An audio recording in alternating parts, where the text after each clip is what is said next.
আজকের রেসিপি হচ্ছে গ্রিন চিংড়ি বা ধনেপাতার চিংড়ি। তো প্রথমে ধনেপাতা চিংড়ি বা গ্রিন চিংড়ি করার জন্য আমাদের চিংড়ি মাছগুলোকে ভালো করে কেটে ধুয়ে পাতিলেবুর রস আর নুন মাখিয়ে ম্যারিনেট করে রাখতে হবে। তারপর মিক্সি জারে ধনেপাতা, পুদিনা পাতা, রসুন, আদা, কাঁচা লঙ্কা দিয়ে একটা স্মুথ পেস্ট বানাতে হবে। তারপর সেই পেস্টটা ওই ম্যারিনেট করা চিংড়ি মাছের গায়ে মাখিয়ে রাখতে হবে 5 থেকে 10 মিনিট।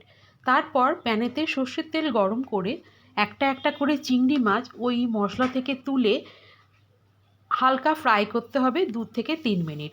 তারপর ফ্রাই হয়ে গেলে ওই ম্যারিনেট করা মশলা মানে ধনেপাতার যে পেস্টের মশলাটা আছে সেটা গ্রেভি হিসেবে আমাদের ইউজ করতে হবে এবং কড়াতে দিয়ে দিতে হবে। তারপর 5 থেকে 10 মিনিট রান্না করবে, মিক্সি ধোয়া জলটা অল্প করে দেবে এবং ঝোলটা শুকিয়ে এলে গ্রেভিটা একটু গাঢ় গাঢ় হয়ে এলে ওপর থেকে সাদা তিল ছড়িয়ে গরম ভাতে পরিবেশন করো গ্রিন চিংড়ি বা ধনেপাতা পুদিনা পাতার চিংড়ি। এটাও তোমরা গ্যাস সেভ হিসেবে একটা রেসিপি বলতে পারো।